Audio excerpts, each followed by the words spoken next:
box toppers have always been a huge part of the Digimon card game, usually featuring promo cards that are pretty inaccessible through other ways. And these cards have been kind of like a novelty, nothing too spectacular, but there have been some situations where those promos have been very, very powerful. However, I think now with the introduction of BT14 Blast Ace and now EX5 Animal Colosseum, I think we're starting to see a bit of a promo problem. So that's what I'm going to be talking about today.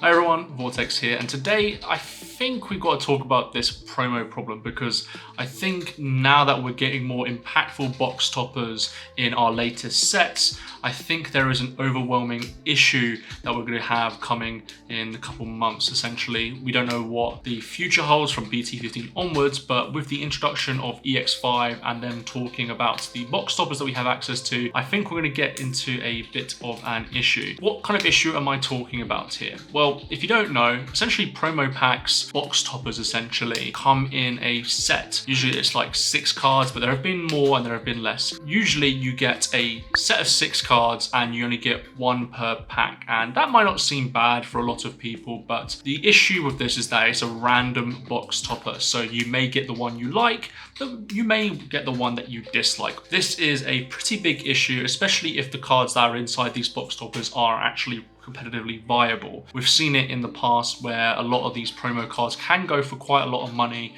For example, ages ago when people were playing Hexablaumon and BT6, the cost of the Komamon promo was, I believe, around $10 or 10 euros, which obviously isn't crazy compared to other card games, but I think is still a bit of an issue. So essentially what happens with these promo cards is that you have 2 avenues to go down. You can either buy the product, so for example, you could buy the booster box to get a chance of buying a box topper, or you could just buy them on the secondary market. However, the issue now with the secondary market is that these box toppers are going for a lot of money.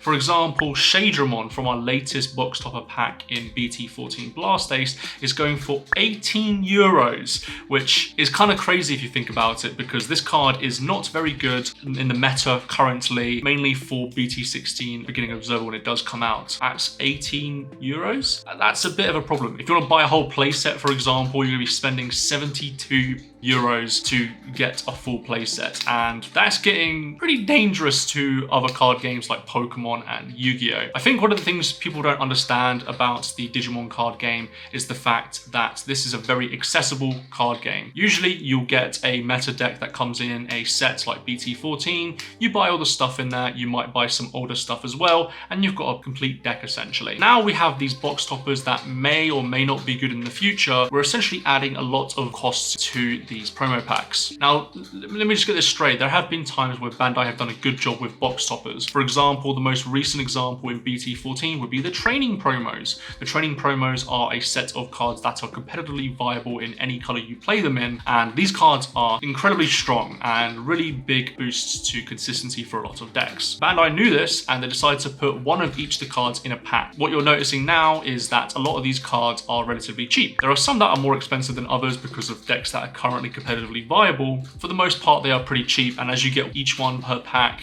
from a box topper, it doesn't feel that bad. For example, it's actually one of the reasons why I decided to buy 4 BT14 Blast Ace boxes in the first place. Getting a full playset is just more easier this way, and just having the card straight away is also very nice. However, I can't say that about the other box topper in BT14, which is the 3rd anniversary pack. Like I've mentioned already, the Shadramon, which is a card that doesn't see any competitive viability at the moment, is currently 18 euros. We've obviously got other cards like the Digimon Ace, which is about 12 euros. We've got Rust Tyranno Ace, which is about $12 as well. Same with the Dark Knight, and pretty much the only one that doesn't see that much play is the Nightmon at 2 euros.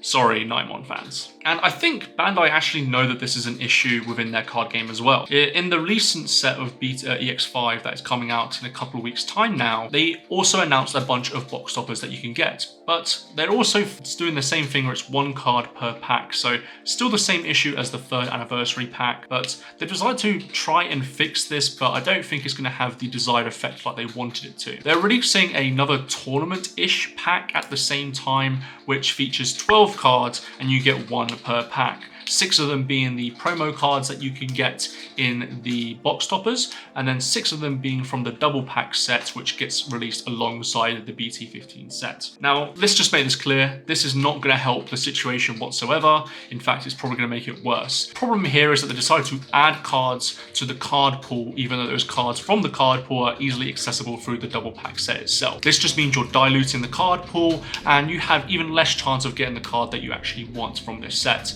For example, I'm looking forward to Saberdramons. If you've watched my first draft video from the previous day, I want those, but this isn't really going to help me that much. Sure, I could be lucky, but it's not going to help the situation whatsoever. So how do we fix this situation? Well, I think the simple answer, and we've seen it in the BT14 set itself, just provide one of each in a pack. I mean, this is just simple stuff. Like, people are not going to buy more boxes just so they can get a chance of getting a 1 in 6 promo card from a box topper. It's just not happening, really. Only vendors are going to be able to do that, essentially. So let's not do that. Let's just add one of each so people can get the cards they want. And it bypasses the issue of people getting the ones they dislike or the ones that don't have monetary value. For example, in BT14, if you were to get a Nightmon, not only is the card not good, but it also feels bad because it isn't worth that much. Compared to a Saberdramon, which doesn't see any play currently at the moment, but it still has an €18 price tag, which is kind of hard to look past. Another way that they could potentially fix this promo problem is by adding it to tournament packs. I think anyone safely can say at this point that tournament packs have been pretty mediocre, other than like the security promo ones, which were quite nice. I think they're lackluster, and I think the recent tournament pack from the Digimon Con 2023 one is just showcasing that no one really cares about the tournament pack promos. If you give them as tournament pack promos the box topper cards, you essentially give them another person another avenue to get the cards, a way that you don't have to buy a box, and also it just makes it a lot more easier to actually get the card in the first place. Obviously, this still means you have to go to a tournament to get the card, but I think that's better than having it locked behind a €15 paywall. Overall though, I think the situation just needs to improve. It's clear that Bandai know this is a problem, and I think they're working on it, but in my opinion, it's too slow. There needs to be more avenues, better ways to get these promo cards so people can actually play these cards. It's a big downtime when you want to play a deck, but the card that you need is from a box topper pack. For example, I want to be playing Dark Knightmon for one of my videos, and it's been difficult to do so because it's hard to justify paying €12 for a card that, if I'm being perfectly honest, isn't that good, but is necessary for the deck. Anyways, those are just my thoughts on the current box topper promo situation. Hopefully it gets improved, but we'll have to see. Thank you all for watching, and I'll see you all in the next video.